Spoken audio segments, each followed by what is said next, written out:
Hi, folks, and welcome back to Intro to Political Science. We are in our last couple weeks, and this week we will be discussing chapters 16 and 18, which cover political parties and interest groups.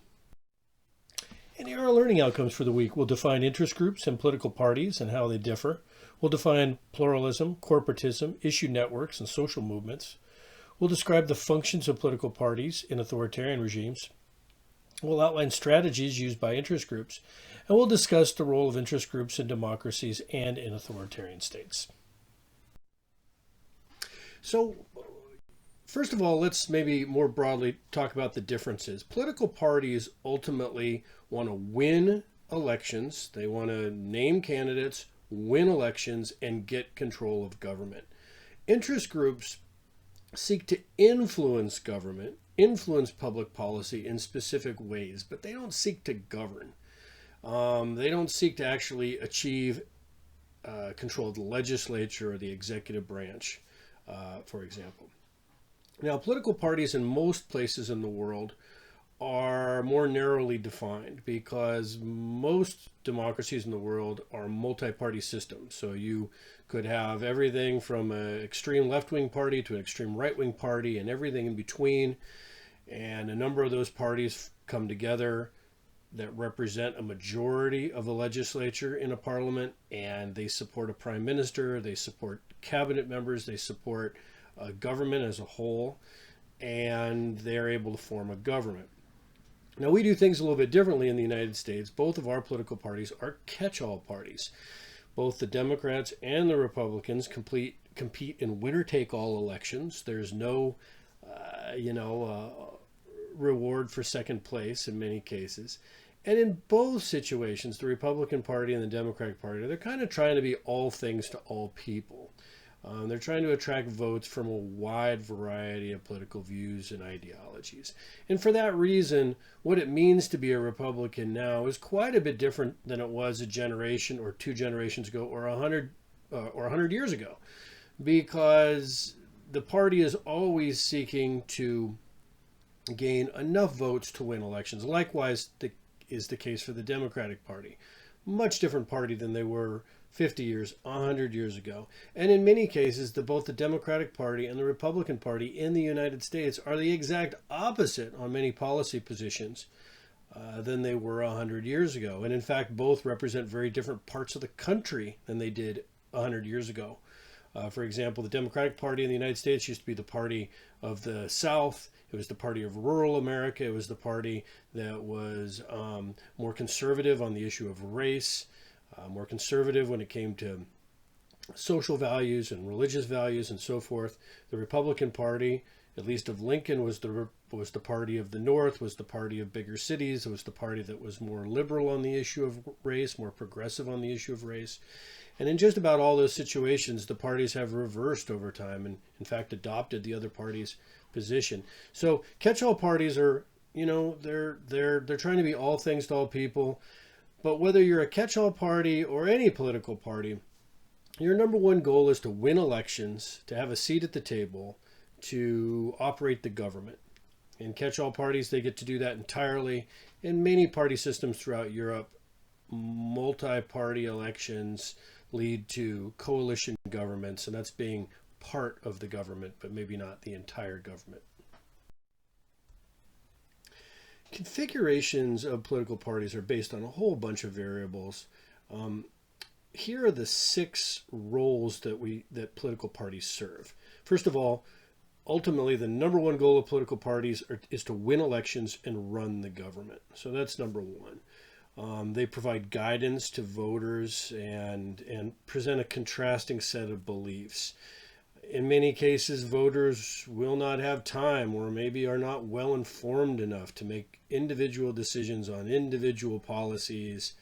And so they turn to a political party for overall guidance. And we tend to see, too, that it has a role in terms of socializing people, So if your parents were Republicans, you're more likely to be a Republican. It provides some political guidance, likewise with Democrats.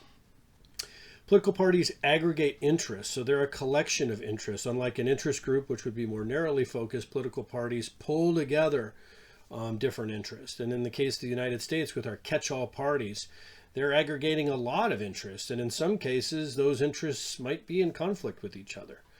Political parties also engage in mobilization, getting people out to vote, raising money, trying to influence public opinion. These are all forms of mobilization. Political parties also have the role of recruiting candidates to run for office. In some cases, that's very top-down, where the leaders pick out those different candidates. In other cases, it's more democratic, and it's the result of primary elections. And in authoritarian regimes, control is an important part of political parties. They're less about providing options. They're much more about limiting those options. And so when you have a dominant party in control, they are able to control what little democratic process exists. The type of party system that a country has depends a great deal on where it sits on that spectrum between authoritarianism and a democratic state. No party, single party, dominant party systems tend to be in more authoritarian states, although not always. When it comes to dominant parties, there are countries that have a degree of democracy, and that is exercised through a single dominant power. So dominant party, I should say. Singapore would be an example of that. Japan's an example of that.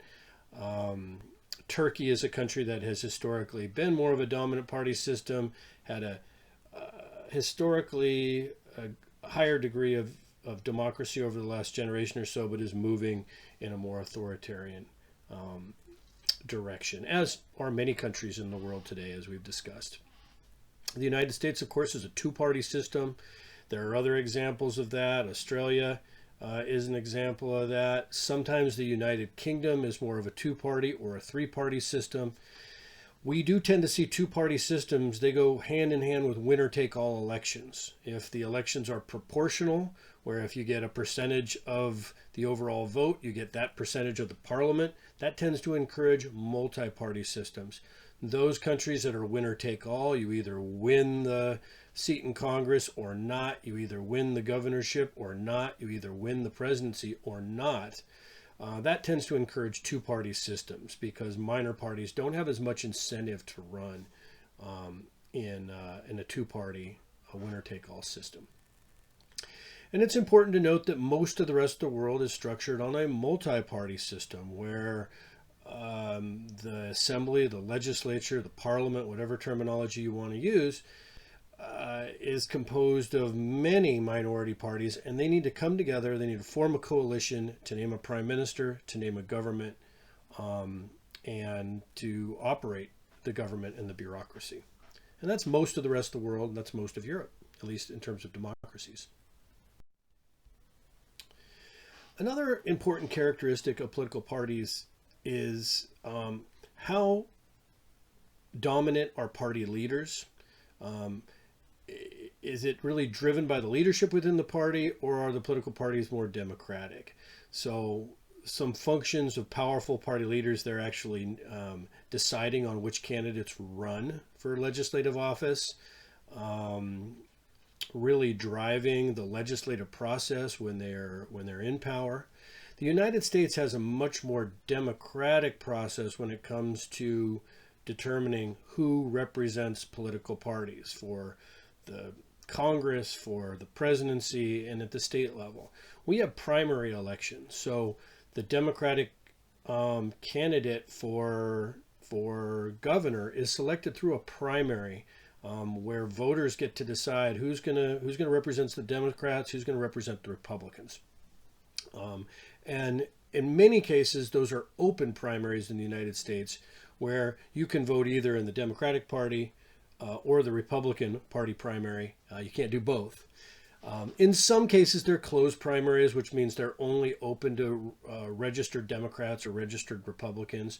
But we have a much more democratic process in the United States when it comes to selecting nominees for the political parties. And that's one of the reasons, by the way, that President Trump was able to come to power. He certainly wasn't the choice of elite party leaders within the Republican Party. And it's also a reason why Bernie Sanders ran competitive campaigns both in 2016 and 2020, even though he was not the candidate supported by party leadership within the Democratic Party. In fact, he didn't consider himself a Democrat until recent years. He called himself a Democratic socialist. So in both of those cases, if the United States had had a system where the party leaders were more powerful, it's unlikely that President Trump or Bernie Sanders would have been able to contest and run for and potentially get the nomination of their political parties. Of course, Bernie Sanders wasn't ultimately able to do that, but he came pretty close. Now, political parties serve some important roles, even in authoritarian states. They help resolve conflicts within the regime. It's a way of sort of kind of hashing out issues that might otherwise destabilize the government as a whole. The ruling party can provide a counterbalance to potential threats, particularly the military and the political power of the military. We don't think of this much in the United States, but in many other countries, the military is a very powerful force in and of itself. And so the dominant or single party can be a counterbalance to the power of the military. They manage elections. In some cases, they distribute bribes or certain benefits to voters that support the political party, and they reward loyal party members. It's a way of extending influence and therefore extending the government's reach across the country. So one of the ways they might do this is that you need to be a party member in an authoritarian regime in order to get public jobs. We saw this in Iraq under Saddam Hussein, that basically the entire country was a member of the Ba'ath Party because they didn't have opportunities in public service or in terms of employment if they were not a supportive party member. And of course, there's an education or a socializing function that's also a critical component of political parties and authoritarian regimes, where the party provides sort of the language for education and reaches out to voters to support the leader's ideology and economic strategy, and might do this through public schools, colleges and universities, and other things that can be influenced by the authoritarian regime. All right, on to interest groups. And again, the difference between an interest group and a political party is that political parties seek to win elections and run the government. Interest groups don't seek to do that. They want to influence government action. They want to influence public policy. But they don't actually seek to run the government. How do they do this? They do this through lobbying strategies, reaching out to elected officials, bureaucrats, on behalf of individuals, groups, or organizations. You can be a lobbyist. You can go meet with your legislator at the Minnesota State Capitol, and you can meet the person that represents you in the Minnesota House and the Minnesota Senate, and you can tell them the things that are important to you, how public education impacts your life, whatever the case is. That's lobbying too. But interest groups engage in this in a professional capacity, and in many cases hire professional lobbyists or lobbying firms in order to reach out to officials on behalf of those groups. Now, there's a couple different kinds of interest groups. Some are protective, and protective means that they're trying to seek benefits specifically for their members. They're trying to protect their membership. A classic example of this would be a union. A union is seeking to protect its specific membership and allow it to collectively bargain and get better benefits and so forth. So that group is not about necessarily society as a whole. It is about plumbers or school teachers or whatever that group seeks to protect. I'll talk about promotional groups here in a minute. And there's also an important concept that your book talks about, which is the concept of NIMBY, which is not in my backyard. And this is another area where interest groups will form that local communities are not going to want to see perhaps a freeway developed right down a main street, or they might not want a new garbage burning facility placed in their community. So they may come together and use outrage over a specific issue to organize, to lobby, and to try to change public policy in their favor. Okay, I already explored what a protective interest group is. That is a group that's trying to protect the specific interests of their members.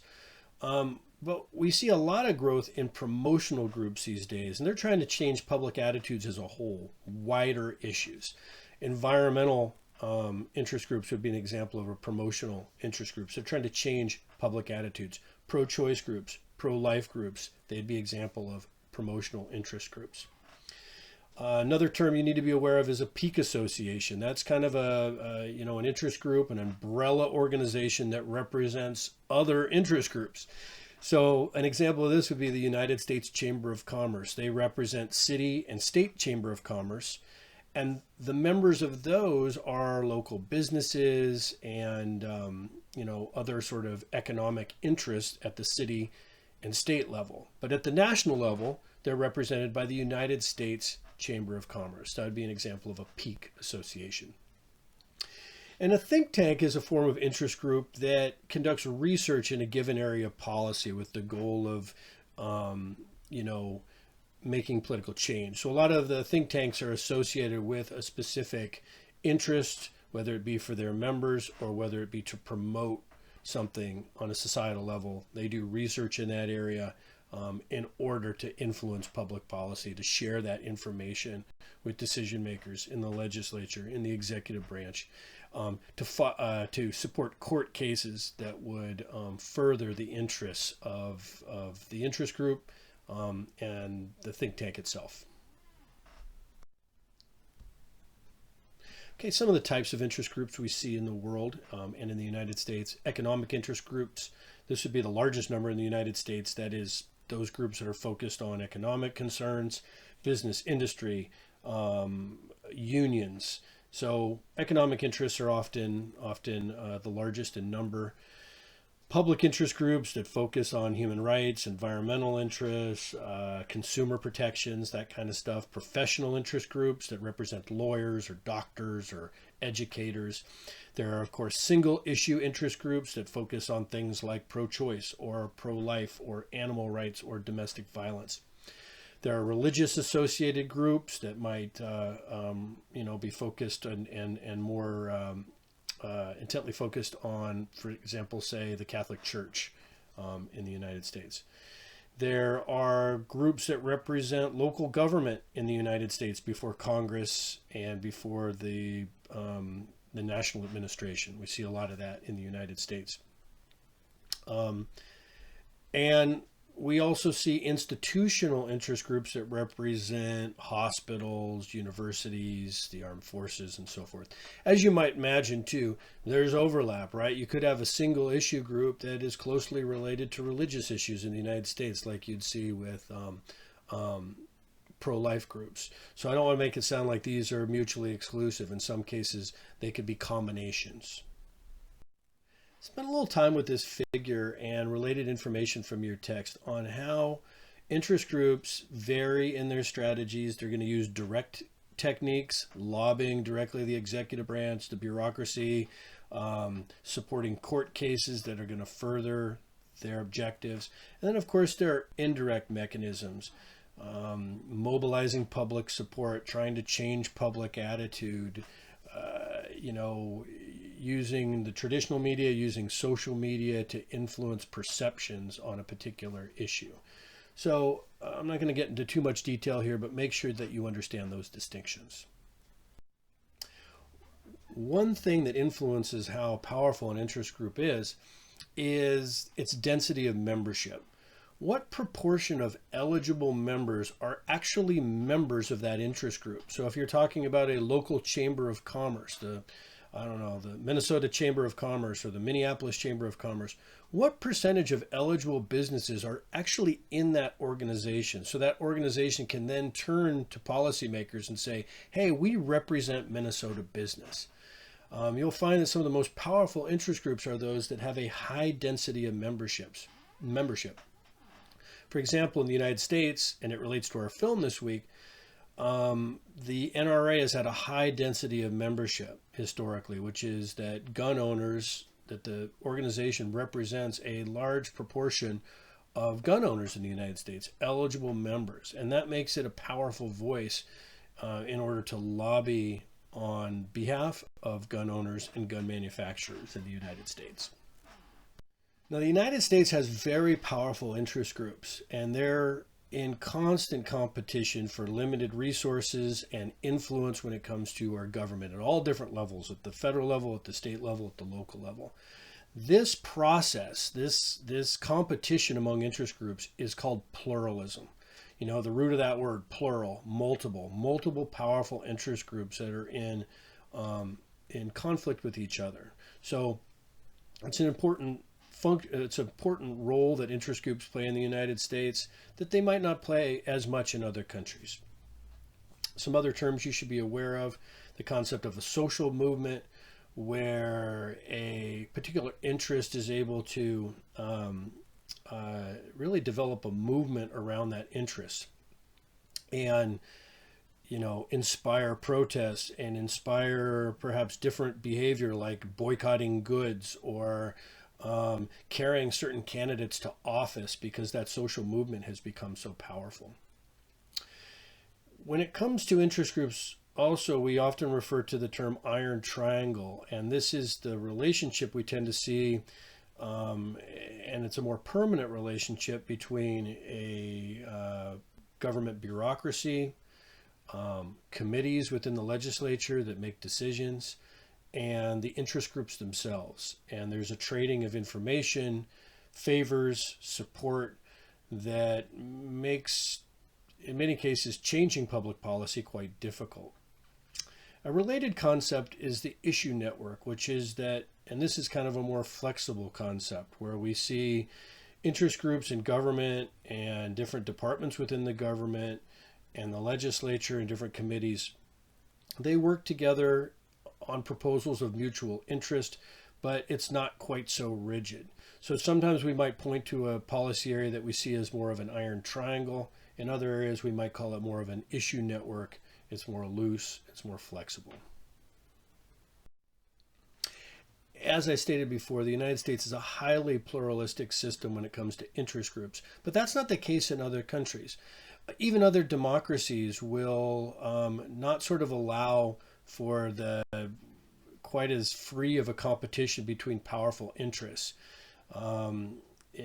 They have more top-down control, where the government will pull in certain powerful interests, certain powerful corporations, and they become part of the decision-making process.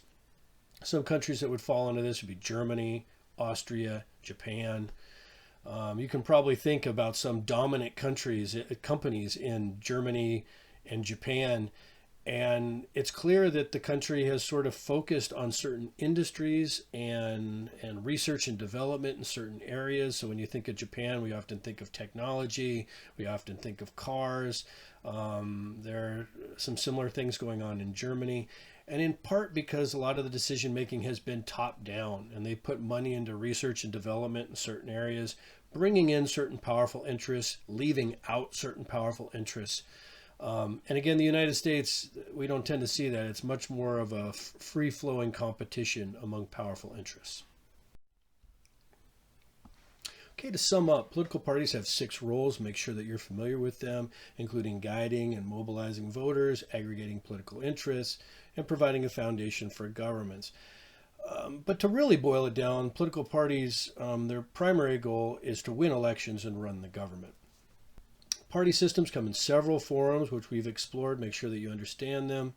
We've seen a decline of dominant party and two-party systems and a rise of multi-party systems around the world. That's what we see most of, although of course not here in the United States.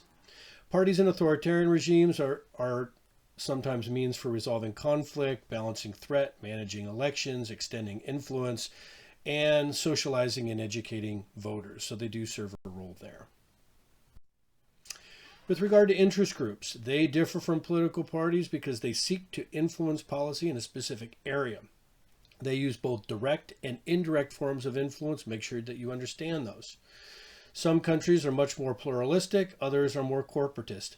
What that means is in a pluralism system, there is much more of a free-flowing competition among powerful interests. In a more corporatist structure, the government will include certain powerful interests, exclude certain powerful interests, and they're part of the decision-making process. They're part of the formal actions of government. So there's a difference there. Interest groups, in many cases, are complemented by wider social movements. So, when we think about social movements in recent years, Black Lives Matter, that's probably first and foremost an interest group, a social movement. But as related interest groups form to influence government and they have more structure and are more formalized, those interest groups will come out of the wider social movement in that situation. In many democracies, governments are very influenced by powerful interests because of their ability to lobby, their ability to support certain candidates to run for office, to support research in areas that are favorable to that interest group. And the reverse is true in authoritarian states where interest groups are much weaker and they're at the whim of the authoritarian government. So in many cases, they're not able to serve those roles in society. And here are your guiding questions for the week. We only have a couple more weeks of class participation, so do finish strong. 1 substantial original post, at least 2 responses to the on-topic posts of your classmates. Make sure to draw on examples from assigned reading in making your point, and try not to repeat the comments of others when you do. Please reach out to me during Zoom office hours if you have any questions or concerns as we wrap up the course, and have a fantastic week.